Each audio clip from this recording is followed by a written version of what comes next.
du fonctionnement réel au-delà des clichés.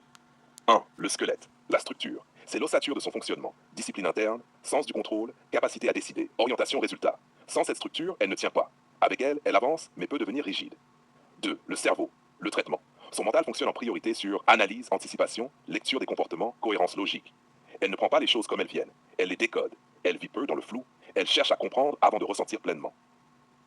Le système nerveux, la réaction. Face à une situation émotionnelle, elle ralentit, elle observe, elle contrôle sa réaction. Elle ne déborde pas facilement, mais, open quote, ce qui ne sort pas reste à l'intérieur. Close quote, d'où une tension parfois invisible. 4. Le cœur, l'affectif, par cachet. Contrairement aux idées reçues, elle ressent profondément. Elle peut être très attachée, elle peut aimer intensément, mais elle filtre, elle protège, elle retient. Son cœur existe, mais il est sous surveillance. 5. La peau, la frontière. Sa limite avec les autres est claire. Elle ne se livre pas vite. Elle garde une distance au début. Elle choisit à qui elle s'ouvre. L'accès à son intimité est contrôlé. 6. Les mains, l'action. Elle agit plutôt que d'attendre. Elle initie, elle organise, elle structure.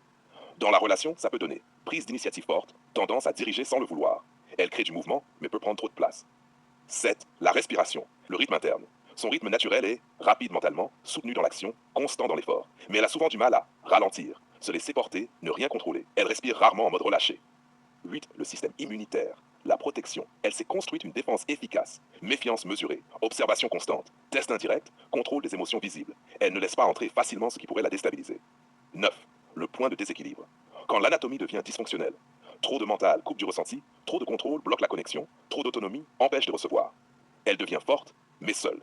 10. L'équilibre rare. Quand tout est aligné, elle garde sa structure, mais relâche dans l'intime. Elle reste solide, mais devient fluide émotionnellement.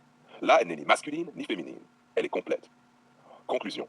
L'anatomie d'une femme à énergie masculine, ce n'est pas un défaut, c'est une architecture, pensée pour tenir, optimisée pour gérer, construite pour avancer. Mais pour aimer pleinement, une chose doit se produire. Open quote, que cette structure devienne un support, et non une armure permanente. Close quote.